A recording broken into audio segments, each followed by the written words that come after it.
What's up, y'all? It's Jay Thunder. And AJ Radix. And we are the PWX AWA Tag Team Champions, Extreme Thunder. And you're listening to the Smack Raw Podcast, baby.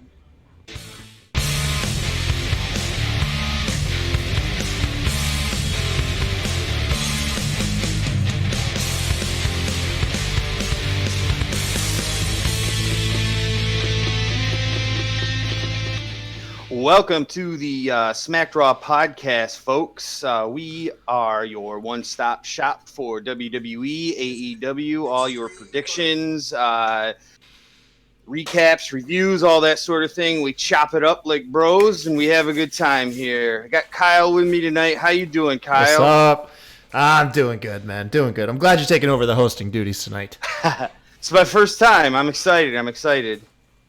Little jittery, but it's all good. We'll get through it. So what'd you think of SmackDown tonight?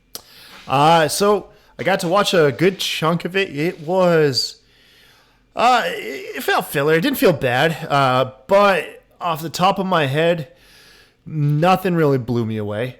It felt decent. You know, not every episode is gonna slam it out the park. I'm interested to see if anything comes with this Hulk Hogan stuff. Never thought I would say that. I wonder if it's like there's a throwaway spot in there, or if it's going to allude to something. Yeah, because that was definitely interesting with the Firefly Funhouse stuff. Yeah, I enjoyed that a lot. But all in all, I would tend to agree with you. I mean, there was only like 3 matches tonight, the whole show. You know, it was. Oh, yeah. Yeah. You had the main event tag match. You had the women's championship match, which opened the show. And you had the handicap match. Yeah, that was it. That was it, wasn't it? Oh, wow. This was like another episode where Rob went to. I remember that still. Yeah. So, you know, I mean, there was some definitely, some character development, stuff like that. And we got the date, the Otis and Mandy date and all that stuff, which was cool. But, yeah, just not a lot of matches. You know what I mean? Just not a lot of matches. Not a lot of wrestling on our wrestling programs tonight. Yeah, exactly. A whole lot of build for that Mandy stuff to nothing. I'm going to throw it out there. I guess you liked it. We're going to talk about that. Yeah, we're going to get into that. We're going to get into that, man. We will. And to make sure that you can hear us, anywhere. We're broadcasting live now to Twitch, but Facebook. We're not doing YouTube tonight, correct? No YouTube. Not YouTube in case of technical issues. We're on Twitter though. We're streaming on Twitter. Yeah, we're streaming live on Twitter. Nice. Periscope too, as well, isn't that? Yeah, I know nothing about Periscope. I just needed to create one so I could stream to Twitter. Fair enough. I don't know anything about Periscope either. I was going to ask you about it, to be perfectly honest. So I guess there you go. We're 2 idiots about Periscope. Drop it in the comments. What's Periscope? Why should I care? Yeah. Exactly. And of course, you can download us on pretty much any platform under the sun.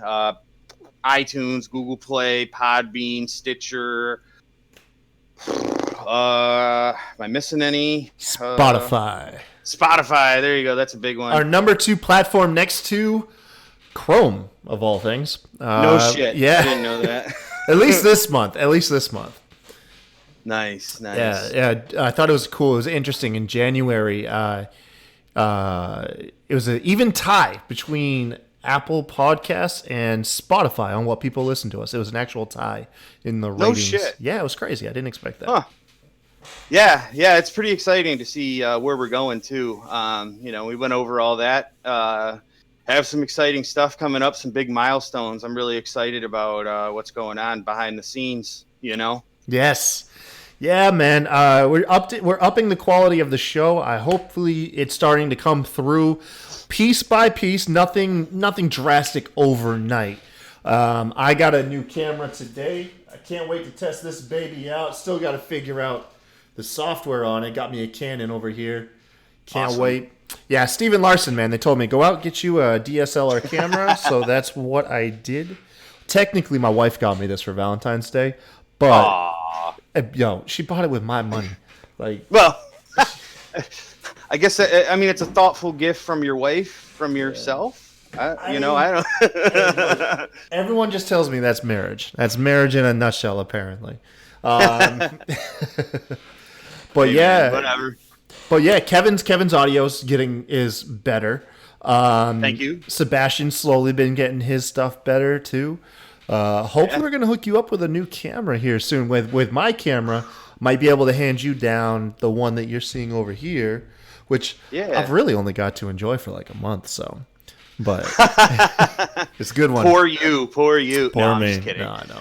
Oh man. Hey, let us know what other equipment. Recommend equipment to us. Where can they recommend equipment to us, Kev? Yeah. So you can definitely tweet the show at SmackDown Pod. Let us, like he said, let us know. You know what we should get, what we shouldn't get, what we should talk about, if we should shut up. You can catch Kyle at the Kai Tai Show. And you can catch myself at Kevin Crazy, Crazy with a K, Crazy Kevin Crazy 316. Look at that, I botched my own name. Perfect. Damn, bro. But anyway, so we'll get into the show. SmackDown itself. Where were we at? We were in Canada, right? Vancouver? Vancouver, British Columbia, Vancouver. So one thing that I noticed throughout the night, they threw out, some of the heels like Sami Zayn. I can't remember who else right off the top of my head. Threw out some like sports references, like talking shit and stuff. Mm-hmm. I had no idea who they were talking about. They must have been like hockey players or something, or like curling. Yeah, I don't know, man. Like, I caught that during the So I did miss like a 5 to 10 minute chunk, maybe not that long, but I saw that Sami Zayn and Cesaro came out to do like that Elias segment at some point. Yep. And I caught the ass end of that because that's actually when I was picking my kids up. And I think I overheard Sami Zayn insult a couple. Sports players, but I had no idea who they were. I'm pretty sure he's Canadian too, if memory serves me. So he would know, and that's probably why the crowd groaned so much too. So that's makes a lot of sense. If you ever need to get booze, just insult the local sports team. Oh yeah, absolutely. Guaranteed heat, man. Guaranteed heat.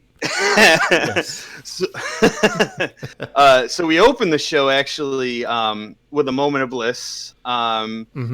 So, Alexa Bliss, Nikki Cross. Apparently it's the first one of 2020. I didn't realize that. So that was cool. Interesting stuff in here, man. Did you notice?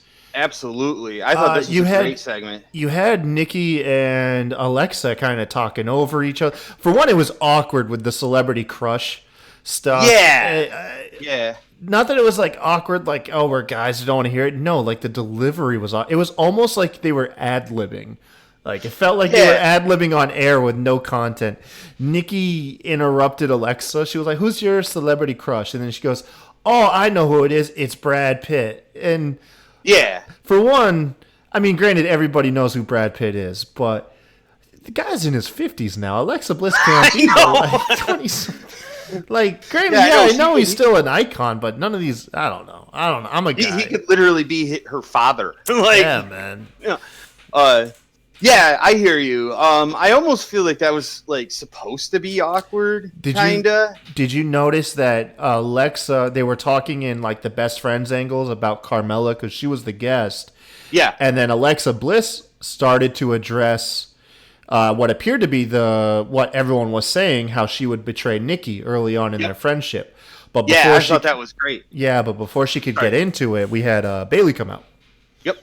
Oh my God, and this really made me believe the Bayley heel character. I really feel like this was like maybe the best on mic stuff that I've seen of Bayley ever personally. Like. It was really good. What did she say exactly that I thought was really awesome? Because I wrote it down. There you go. Let's see here. So the thing is that before that, though, Mella actually challenged Bayley.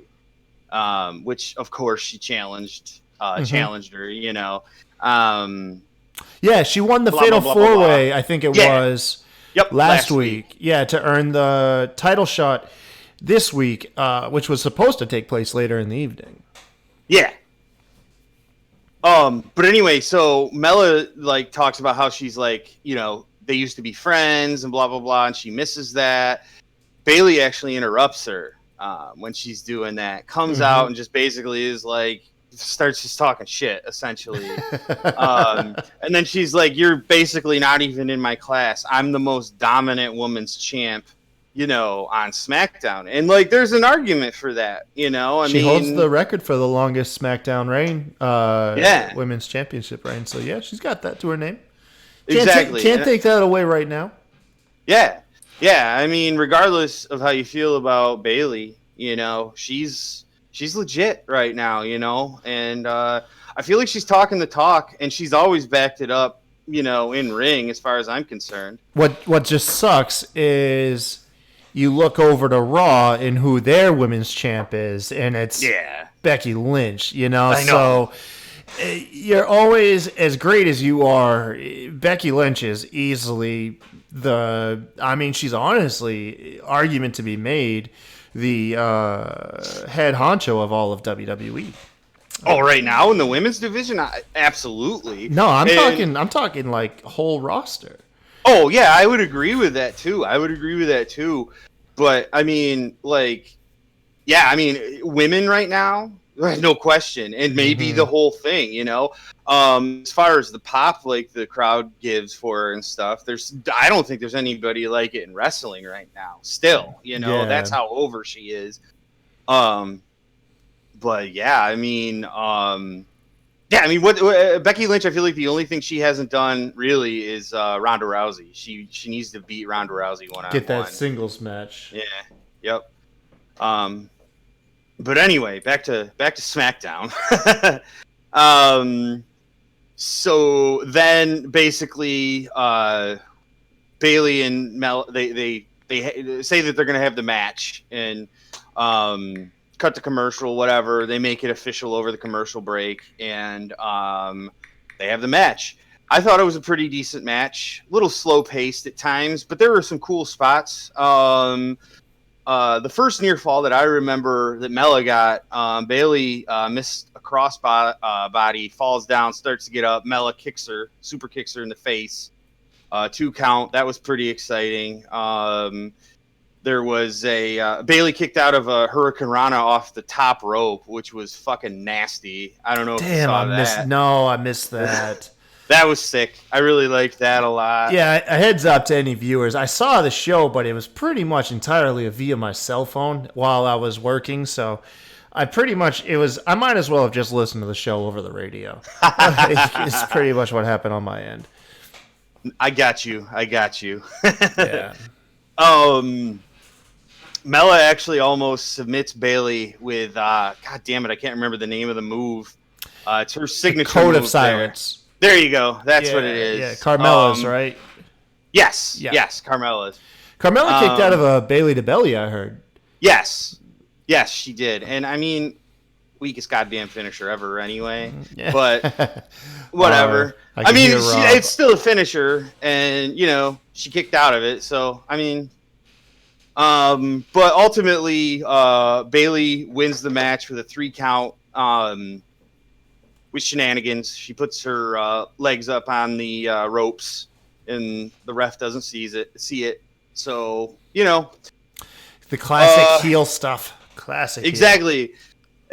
And I really, really like that, because it's been so hard for me to believe the Bailey heel character, and I think tonight specifically for me, really put that to bed with that stuff. What she did during A Moment of Bliss, the stuff that she did later on in the night. I'm sold on it now, Which do you prefer? Do you prefer shortcut, sleazy shortcut taking heel, or cowardly heel with enforcers? That's such a hard choice. I think I prefer the shortcut taking heel because a lot of the times, whenever they do the cowardly heel, you'll take like a dominant wrestler who normally kills it, but just because they're a heel, all of a sudden they're scared. I mean, look back to when Seth Rollins became, world champion when he turned on the Shield.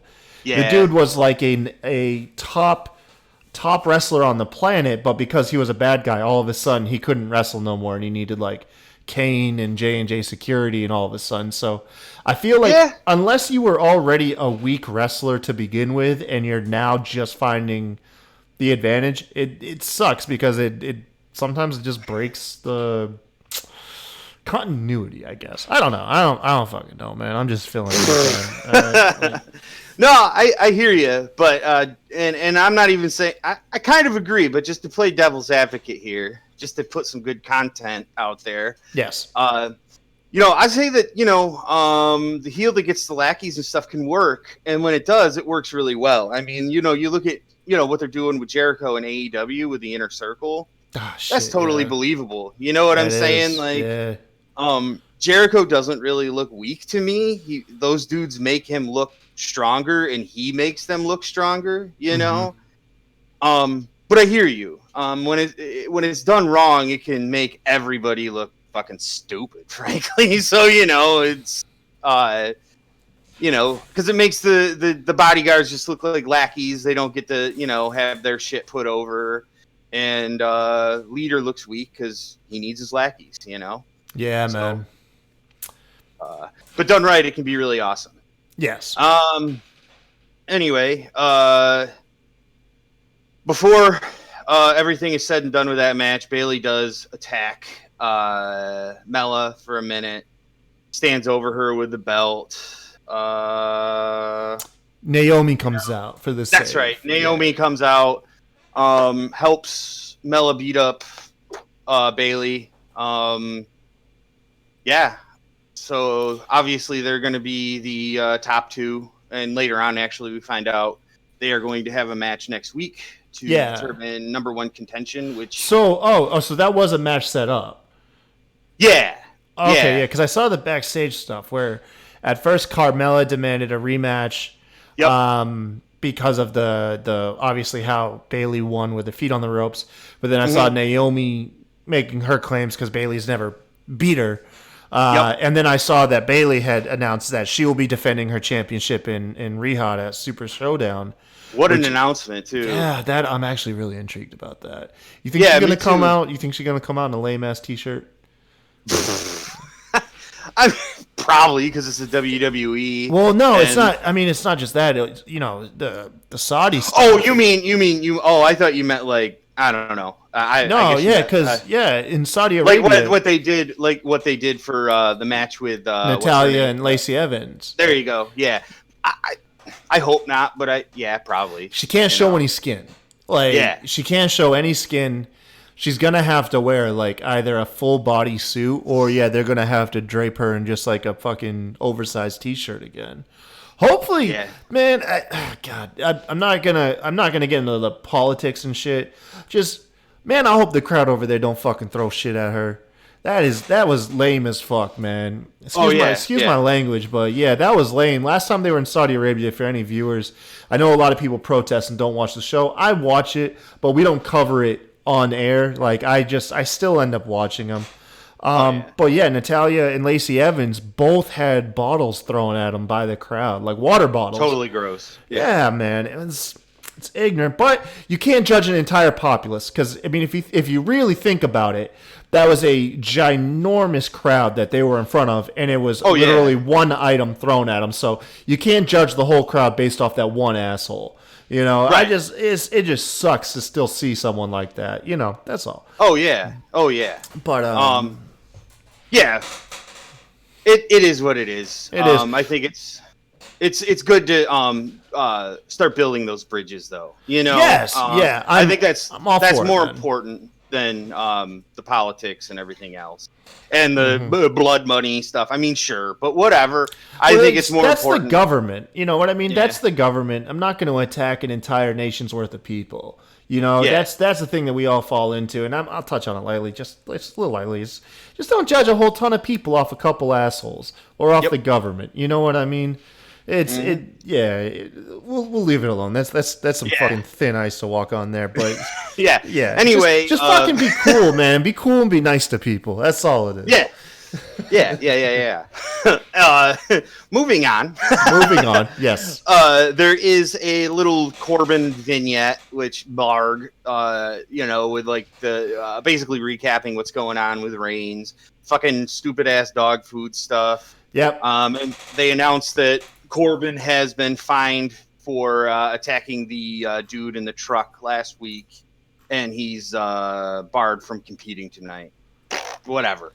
I'm just over all that stuff. I don't know. How do you feel about it?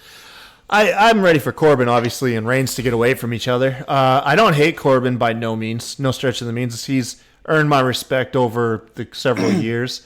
Just the feud is run stale. There's nothing else to gain from it. I'm ready for it to end. Corbin, move on. I don't know what babyface right now I'd pair him up against. But I'm ready to see Reigns take on, I'm hoping the rumors to be true, Goldberg. That would be cool. Battle of the spears, apparently. Oh yeah. That would be badass. Yeah, but no, yeah, you're right.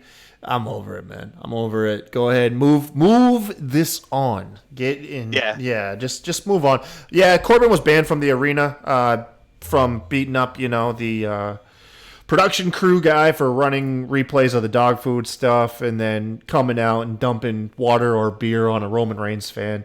So that sets up that story angle that Corbin's not allowed at the arena due to his misconduct. Yeah.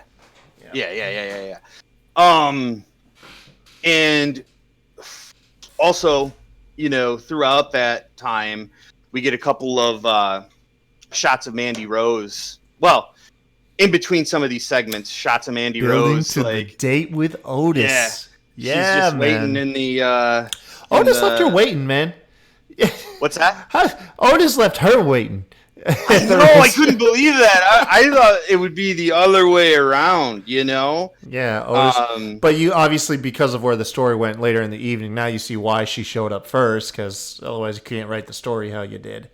Exactly. Yeah. Exactly. Otis was just nervous. That's why he was late. He was nervous, man. He had to make sure he was ready. Exactly. So we get those. They started throughout that time. A couple of them throughout the night where she's just sitting there waiting. We talked about like the Bailey backstage segment as well. Again, right now tonight, I didn't think Bailey could do any wrong on the mic. Honestly, like I don't know. She knocked it out the park. She knocked it. I completely agree with you. She knocked it out the park, man, for sure. She, like I said, it feels like tonight she finally really just embraced that heel character that everybody's been, WWE's been trying to go for, and it just worked. It just worked. It was clicking. Yeah. And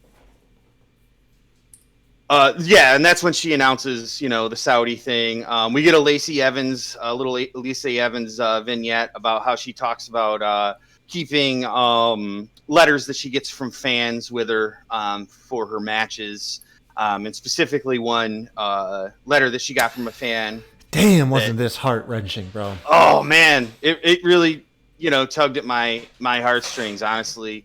But one of her fans said that essentially that she saved him, from addiction. And honestly, like my life's been touched by that. I don't know many people that haven't, like, either directly or indirectly had to deal with something like that. So easily relatable. I think it's a great cause to take up.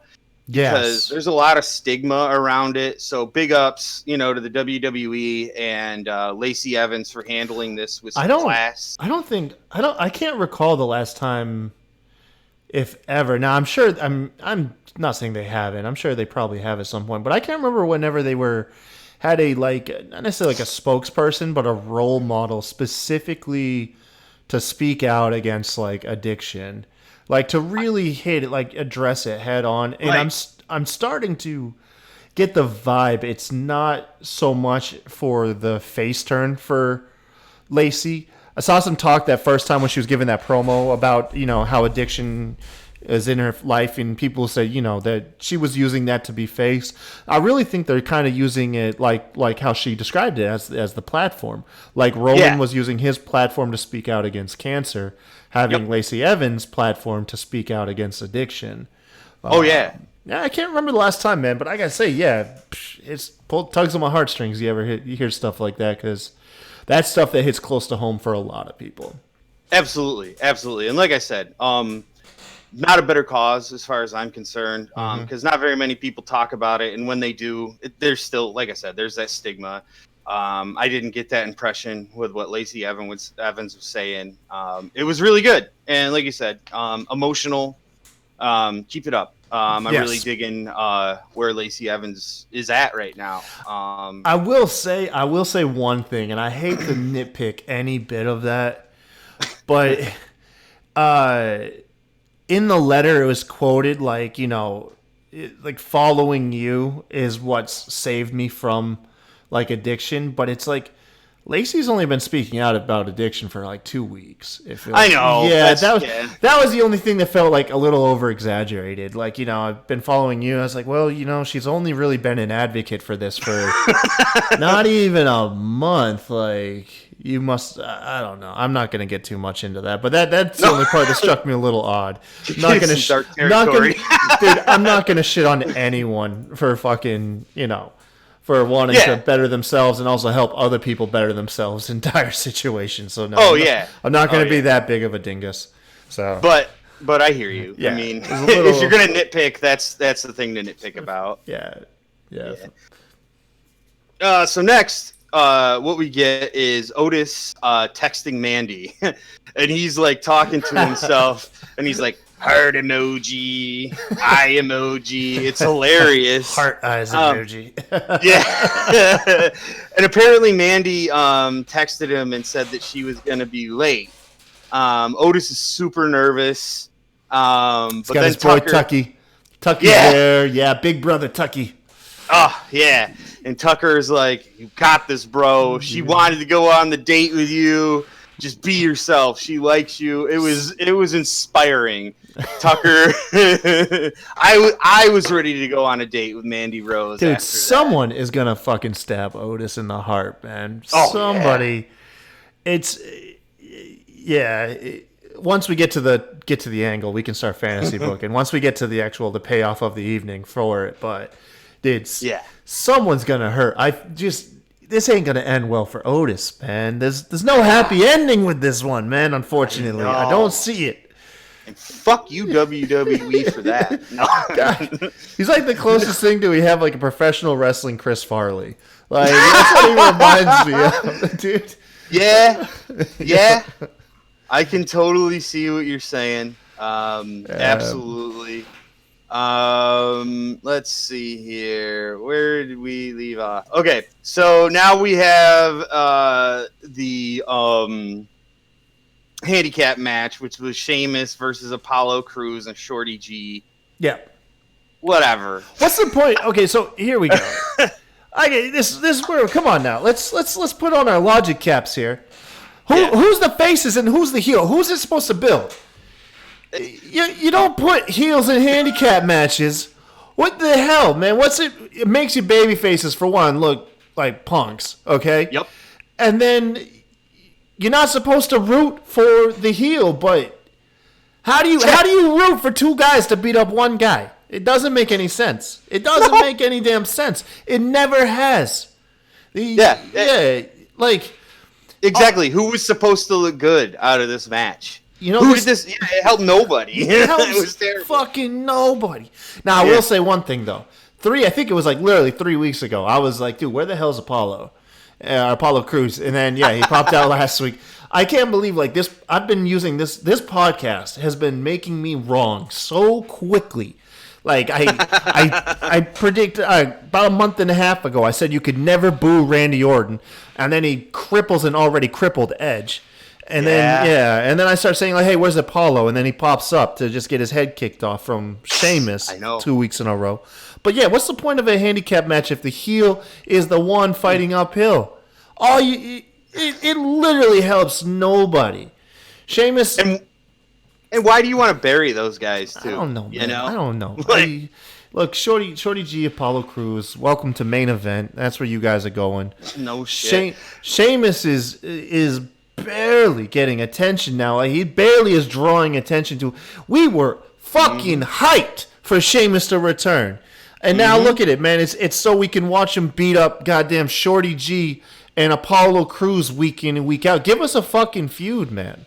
Give us a cool feud. Pair him back up with Cesaro. Like, fucking, dude, they're doing nothing. Go send him over to Sami Zayn and Nakamura and let him, just get him and Cesaro around each other again. Do something. You know what? I didn't even mind the feud that he was having with Shorty G. It just felt like they kind of prematurely, like... It was supposed to be just welcome back to the show. You know what I mean? Like, Bam takes out Shorty G, on to the next victim, but they're going to do that thing that they always do. They're going to milk it for 2.5 months of just coming out 5-minute matches, beating up a combination of Shorty G and other lower mid-card guys while accomplishing nothing other than getting Sheamus's, like, oh, man, I was frothing at the mouth. I've never been excited for Sheamus. Like, I've never been excited for the guy, and I was excited for him to come back. And now he's already just a low light of the show again. It's terrible. Yeah. I mean, I wasn't invested in this at all. I mean, there were a couple cool double team spots that, Cruz and Shorty G hit, but who cares? Like, I just was like... Why? Like, just why? Like, this was just such a throwaway segment, Yeah. Welcome back to the fold, Sheamus. Yeah. I know you've been gone, and you can probably get the biggest babyface pop of 2020 to start out the year because you're coming back from spinal stenosis. But we're gonna make you a heel and have you beat up little people. That's how you capitalize on being out for a fucking year with a damn near like career-ending injury and building up probably one of the biggest social media followings with your online workout routines, your inspiring goddamn workout routines. You have this babyface run built right into this. It's the same shit they did with Seth Rollins when Seth Rollins went out after blowing his knee out. Everybody was so excited to cheer him on, and he came out and just flipped off the fans, and everyone was like, well, this is fucking stupid. And then... and then they had to, like, try to pick up the scraps for a babyface run that took damn near a year to do. It was stupid then, and it's stupid now. Poor Sheamus. Poor us. Look, we're the viewers. Poor fucking us, Poor man. us. Yeah, Sheamus is getting paid. No, fuck it. Sheamus is going out doing his job.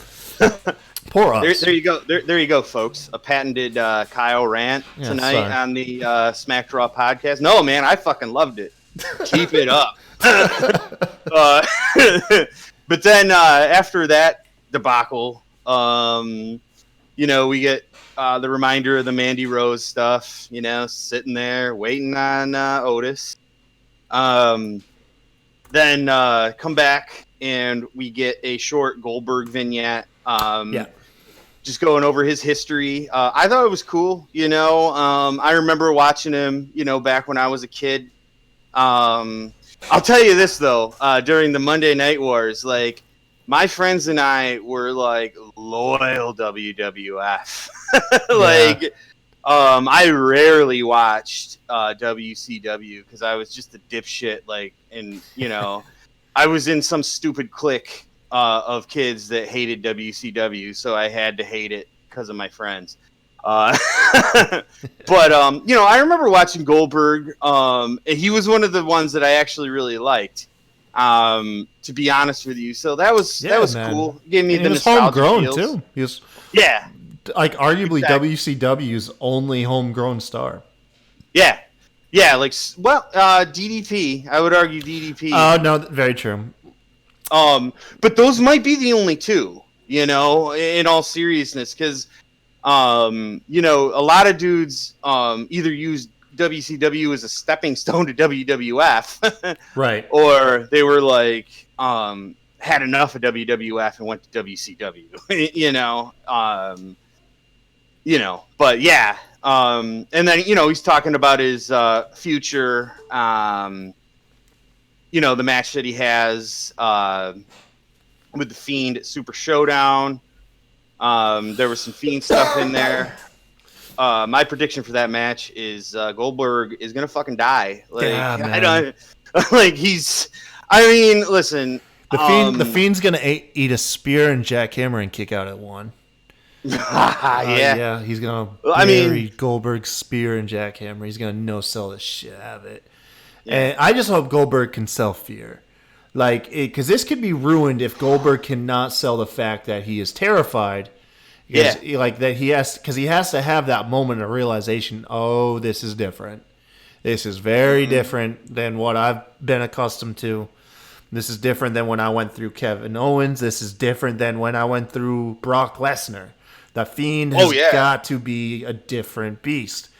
And I hope Goldberg can sell that, man. I don't think this match is going to ruin anybody, but I think that proper emotion is what can really allow this to benefit the Fiend going forward, instead of being looked at as like a filler match on his reign, but actually let it contribute to the reign. Yeah, so we'll see, man. We'll see. And then, sure, you got the rumors. Man. After this, John Cena returns. And then we get Fiend and Cena at WrestleMania. Oh, shit. Will we? Will we get it? We fucking better, man. I don't know. I still think it's going to be Reigns in the Fiend. It's too perfect. It's too perfect for us to get it. I hear you. It's too fucking perfect. But it's WWE. They've been known to drop the ball on things like that. You could do the Fiend and Cena at this Mania, and honestly, that would let the Fiend's reign leg it out even longer. And then if you want to hotshot Roman to the next big pay-per-view, you get him at SummerSlam. That's true. And then, that would only make the Fiend look that much fucking stronger too.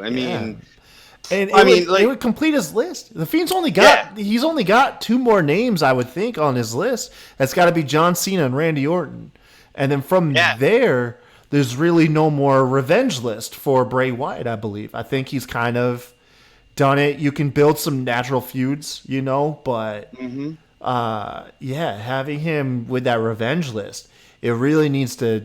Granted, I would have liked John Cena to be the apex of it. Right.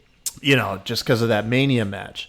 Because that was arguably the final nail in Bray Wyatt's coffin as far as his push went. But, man, Randy Orton burned down his fucking house. I know. So I just want to see, and I know Randy's on Raw and whatever, man. But hey, man, you might move over. Who knows? Or maybe the Fiend will move over. Who the hell knows, man? But yeah, I hear you. You got to have Fiend and Randy Orton at some point. Yeah. For sure. But anyway, the next thing we get is the Hulk Hogan interview, which whenever Hulk Hogan is on TV anymore, he gets absolutely mixed reactions, and the crowd in Vancouver. They roll him out in the right spots. They know where to have Hogan talk. You know what I mean?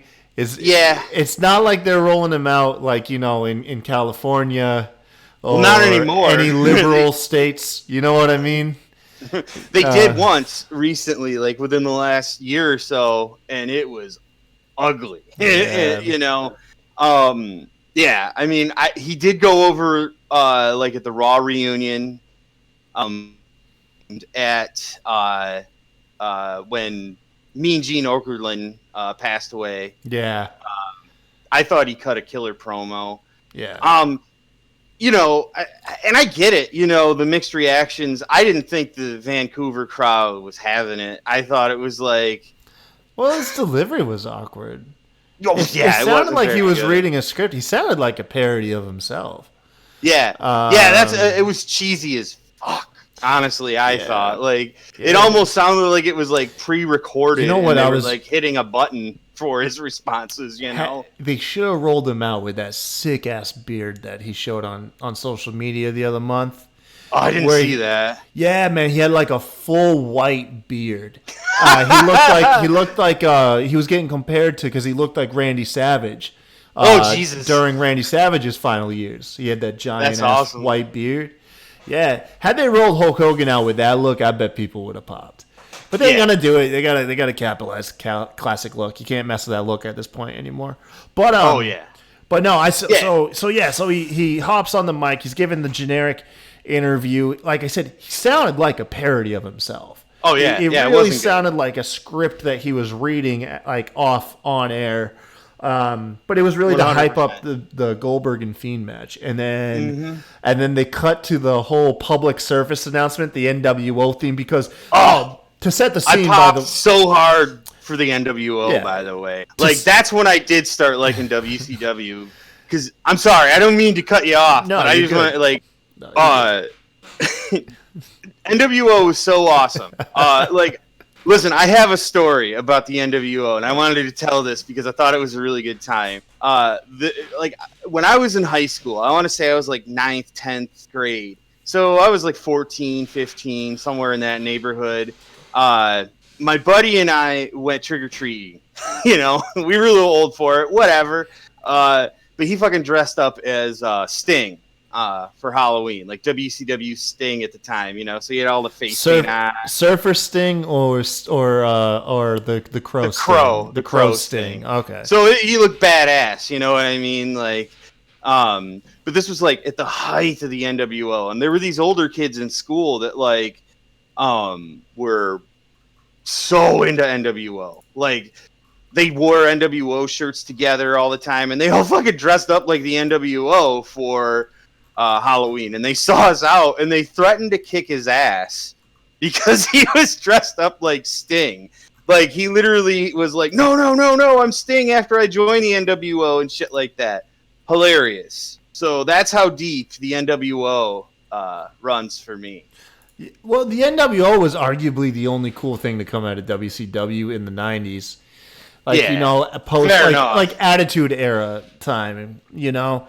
The NWO was cool. I remember I was in middle school and there were kids doing like the Wolfpack Too Sweet shit.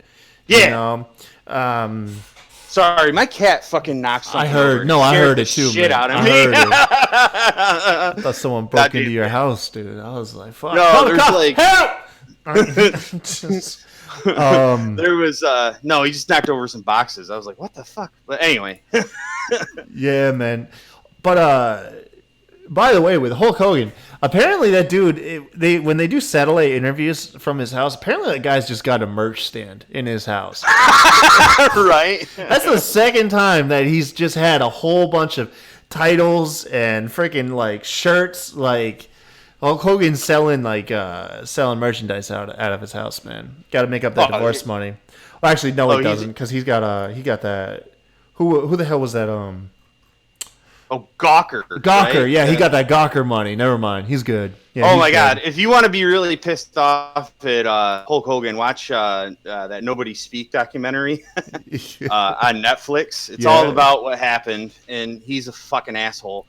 Oh, I believe it. I believe it. Anyway, Yeah. moving on. Yeah. Oh, so yeah. Go ahead. During the interview, like you said, the NWO music hits, and it's goddamn the Bray Wyatt in the Firefly Funhouse, and he's playing the belt like an air guitar with the NWO music. It's doing the Hogan air guitar, man. Yeah. I lost my shit. Like, my girlfriend was like half asleep next to me, and I think I woke her up because I like laughed so fucking hard. I popped so much for that. And then he's kind of doing like the Hogan stuff. He like rips his goddamn sweater off to reveal his shirt. And he's like, I did all you wanted. You said, Hogan. I ate my vitamins every day. I said my prayers. Oh my god! I loved his shirt. His shirt said, "It's not cool to eat your friends," and it's Mercy the Buzzard eating Ramblin' Rabbit. I didn't notice that. That's fucking badass. I might have to cop that shit. Jesus Christ. So yeah, that happens, and then Hogan's like, I don't remember exactly what he said, but he comes back in. Go ahead. Yeah, no, I was gonna say because Bray Wyatt cut that promo on Hogan. And Hogan just pretty much was just like, you've never faced a beast like Goldberg or whatever. He pretty much just said, look out for Goldberg. And then Bray Wyatt got into that, the deep, serious tone and was like, hey, there's room on this wall, essentially. And reveals the picture because he said he didn't need luck or anything because he's got the Fiend. And he revealed a picture of Hogan. And at that point, Hogan was not having it. He said, Michael Cole, thank you for your time, brother, but I'm out of here. And he just fucking storms off. But Hogan, right? Man, how Hogan says, I'll see you in Tampa. Yeah. So WrestleMania, are they teasing something that's going to happen between the Fiend and Hogan at Tampa? Well, where are they doing the Hall of Fame at? Oh, at Tampa. In Tampa. Yeah, because it's that's where WrestleMania is year, and so they're that's where the Hall of Fame shit is too. So maybe that could be big. It'd be cool to see a Hall of Fame actually play into an angle. Yeah, absolutely. It's a fake Hall of Fame, anyways. Why not play into the fake fucking environment? Exactly. Keep it kayfabe as fuck. Yeah, man. But one thing that happened. Go ahead. I don't think I thought it, but I was really hoping for the Fiend to just populate at Hogan's place because in the back of my mind, the production was so good from his house. I was like, nah, they're at the arena. And so in the back of my head, I'm thinking, this ain't a satellite thing. Hogan's actually there, which means the Fiend can get him. Because Bray Wyatt's probably there. But that was me. Right. That was me just working myself into a shoot. Is what it was. That would have been cool. It would have been cool, man. Would have been cool. At one point, I can't remember. I think it was the pig there, whatever his name is. Huskus does something about Bray talking to Hogan, and Bray goes, "What's the problem, man? We're just a couple of 5-star hot hunks just talking." I fucking lost it. It was the funniest. I don't know, man. It was so good. It was good stuff. No, it was Bray Wyatt kills it, man. Bray Wyatt kills it. Yeah. I like that they're playing a little bit more loose on that Firefly Funhouse as well.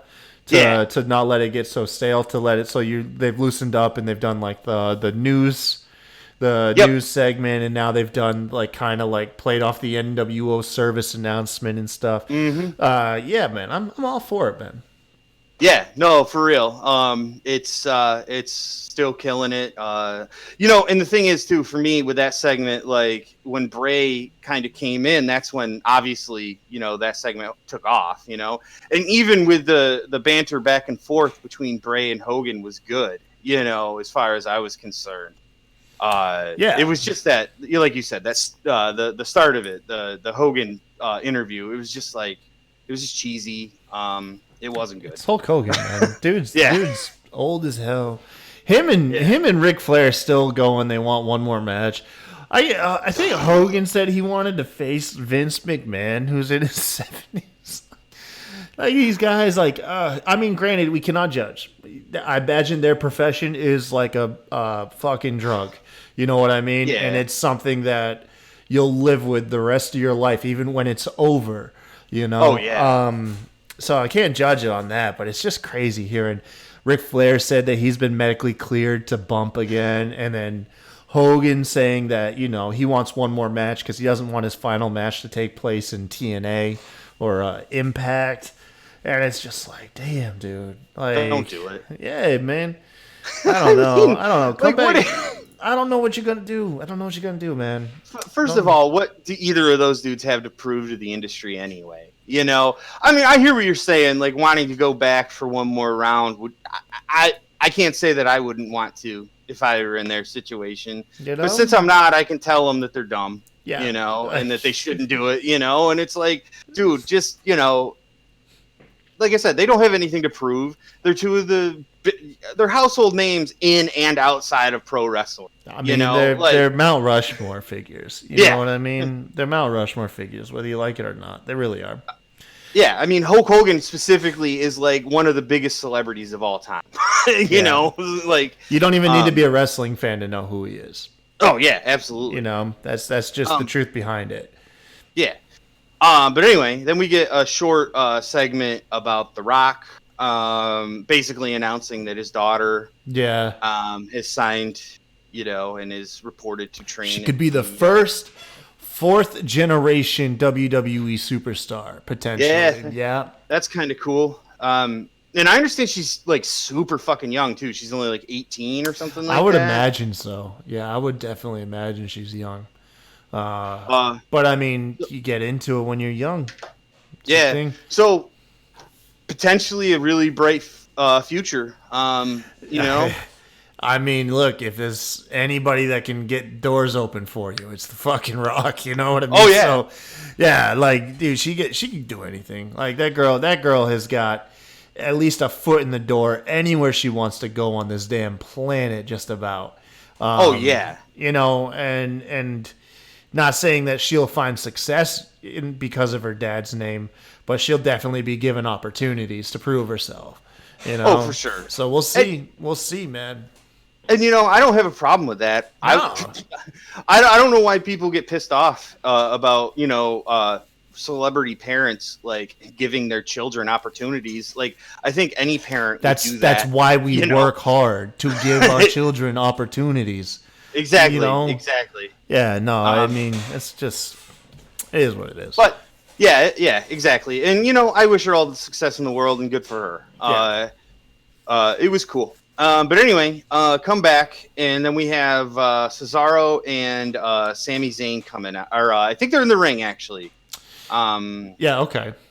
Yeah, they're in the ring, and Sami has the mic, and he's saying that, like, Elias and Braun Strowman, and in fact, the whole fucking WWE universe is bad because they're not helping them support their cause, whatever the hell it is.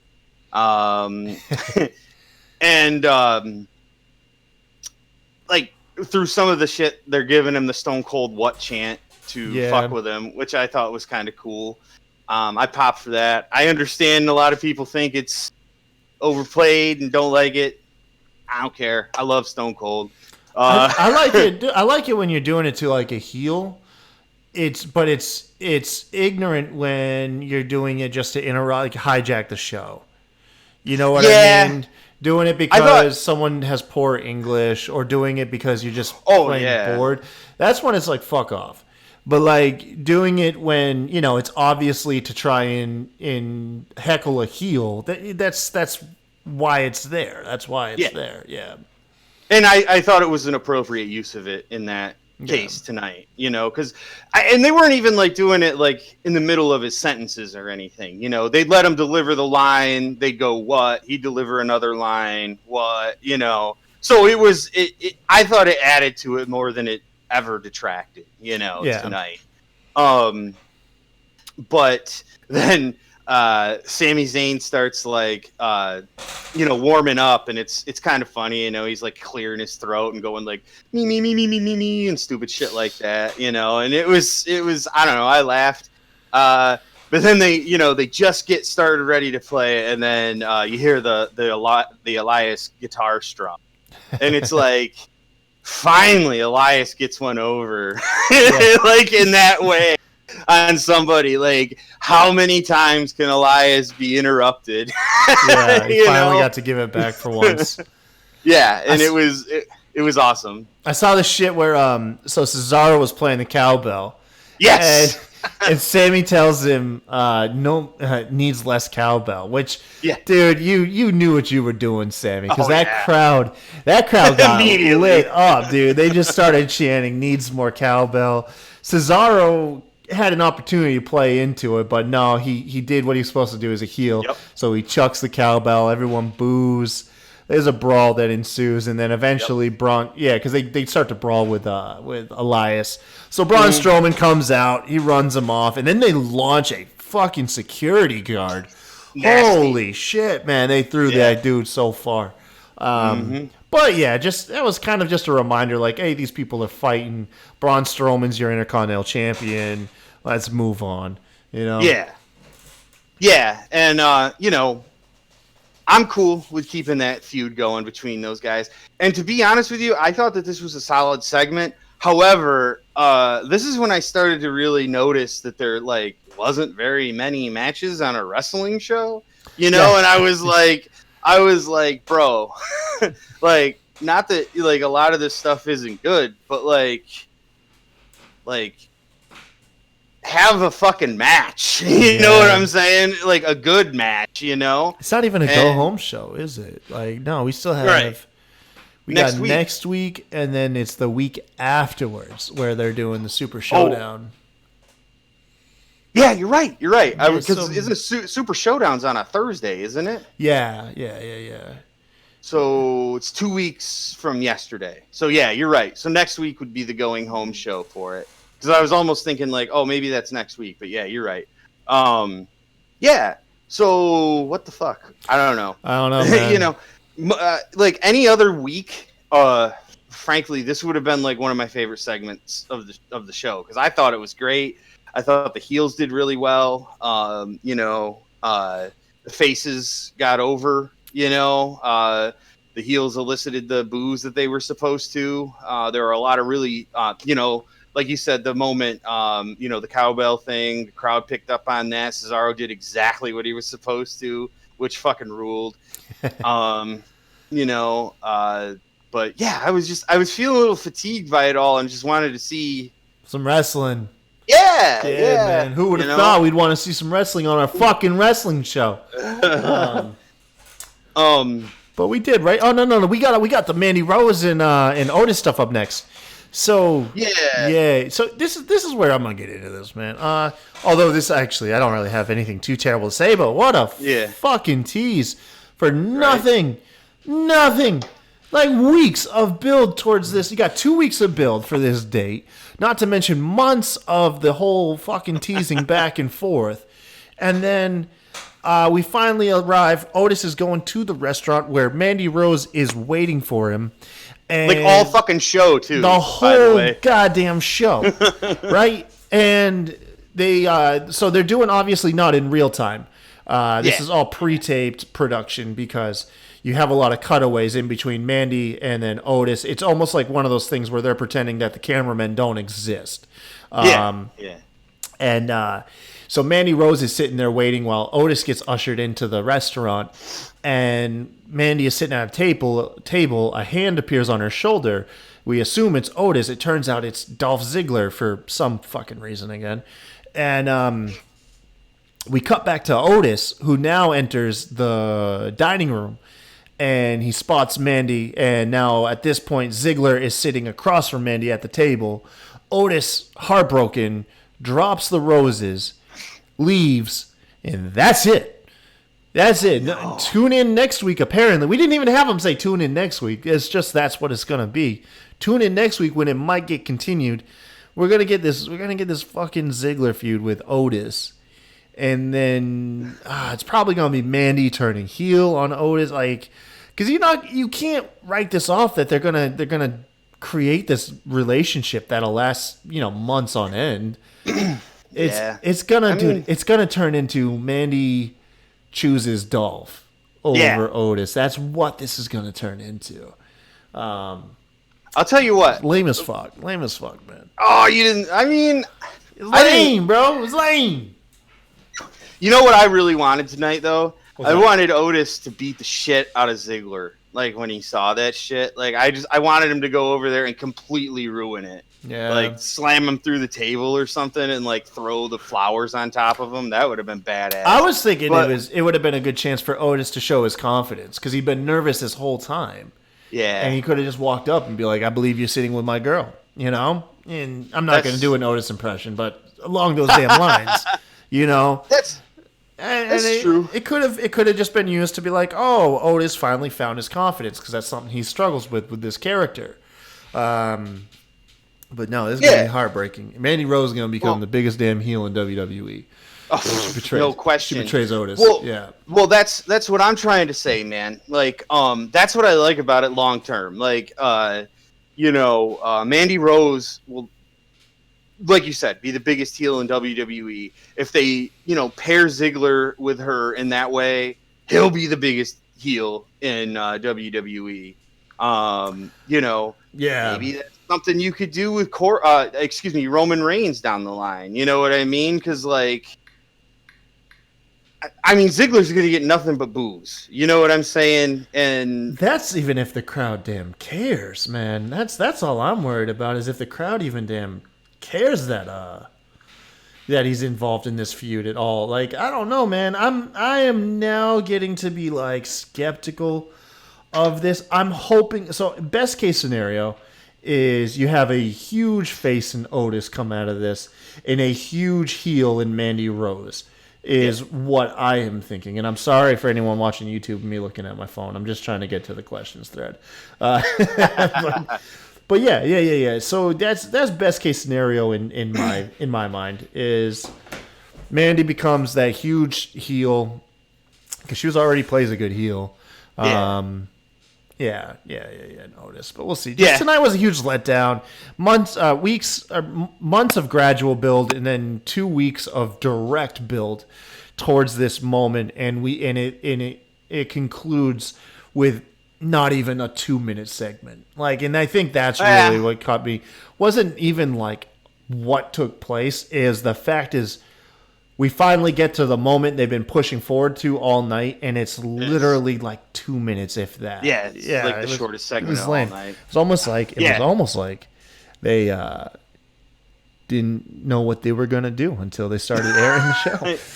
Right. Well, and that happens sometimes, Vince is Vince. But anyway, after this, we get the main event, which, of course, is Roman Reigns and a mystery partner versus The Miz and John Morrison. And John Morrison and The Miz come out first. And I'm all about these guys, man. I wasn't familiar with their work before, but it's like I'm sold on it completely. We got really great awesome chemistry with each other. Yeah, for they sure. They really do. And they come out and they're complaining.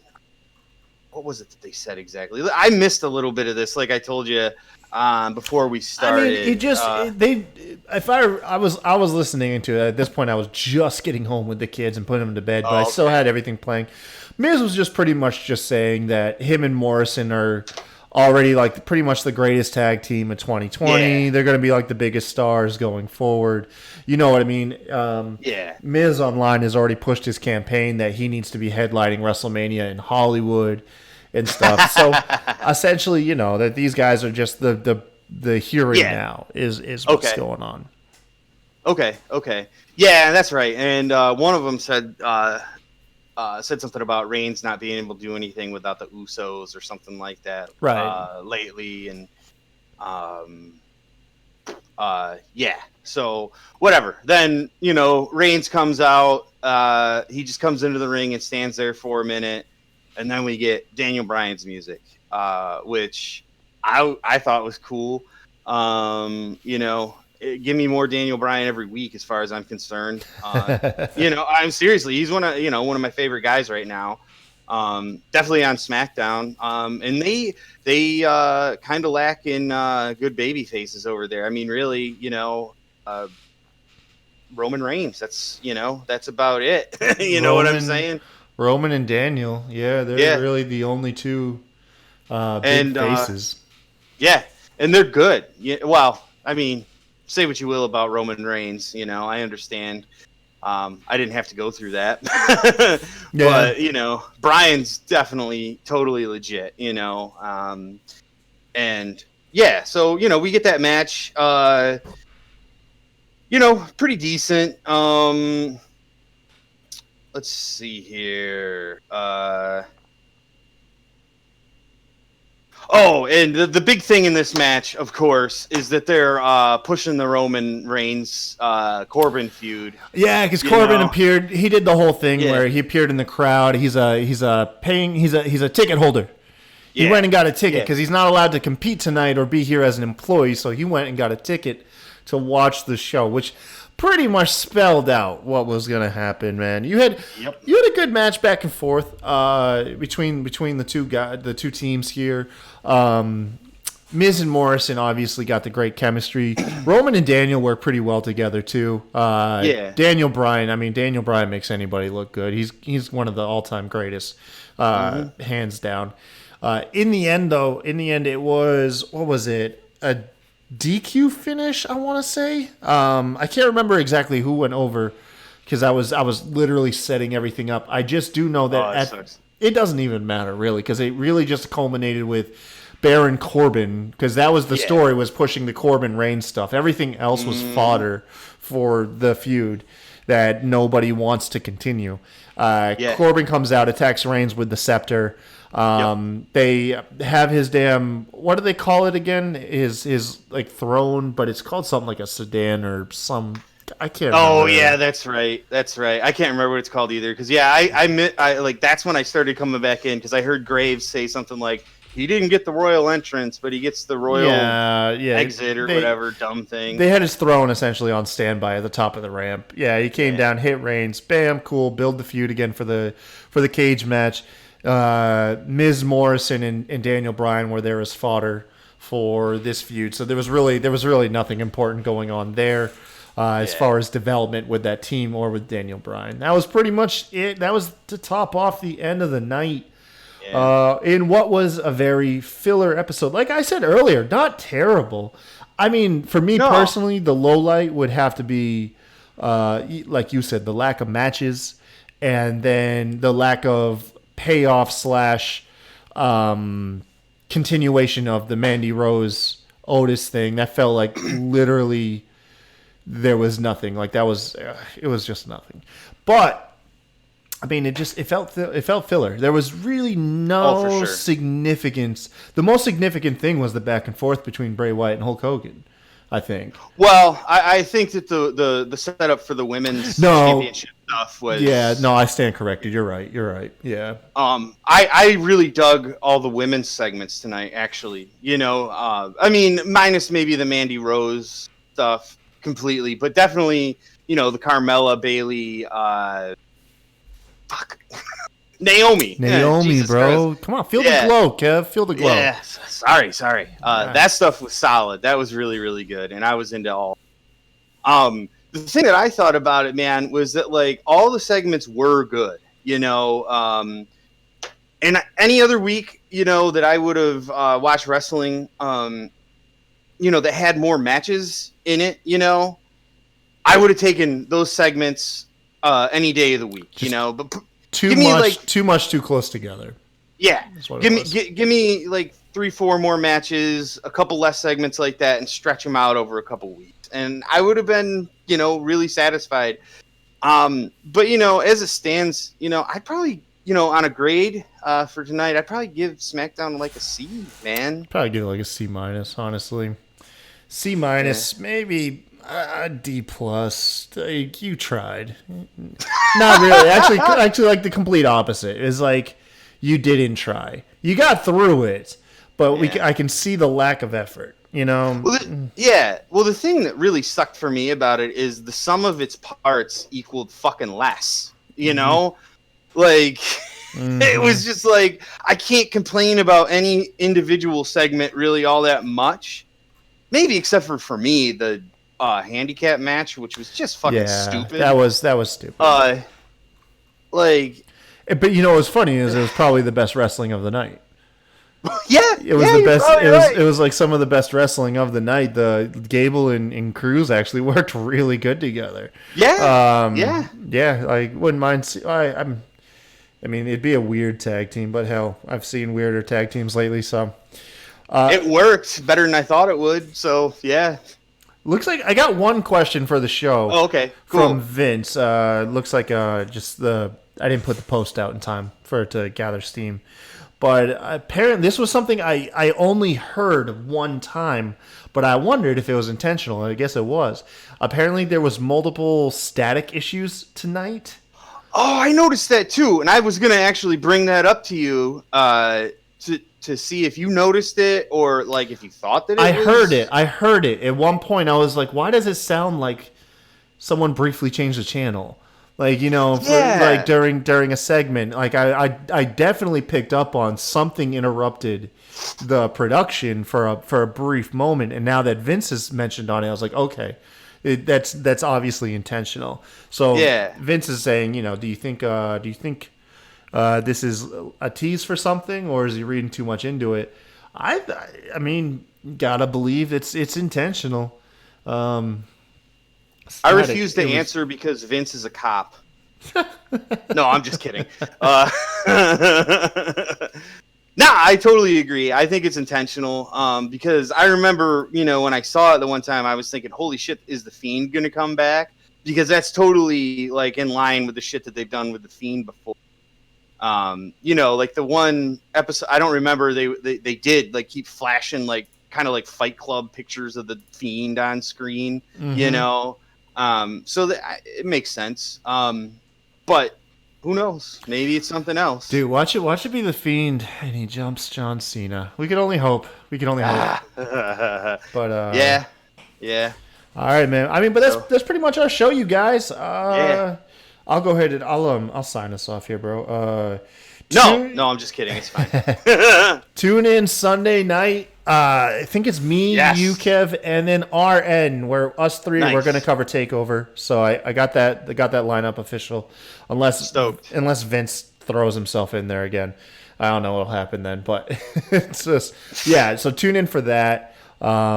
Excited. First show with RN for me. Yeah. Otherwise, I mean, just keep watching, man. We keep pumping this stuff out. Yeah. Watch this show grow. We're leaps and bounds from where we began, and the sky's the only limit for us. So we appreciate you guys for being here along the ride. Until next one, y'all have a good one. Peace.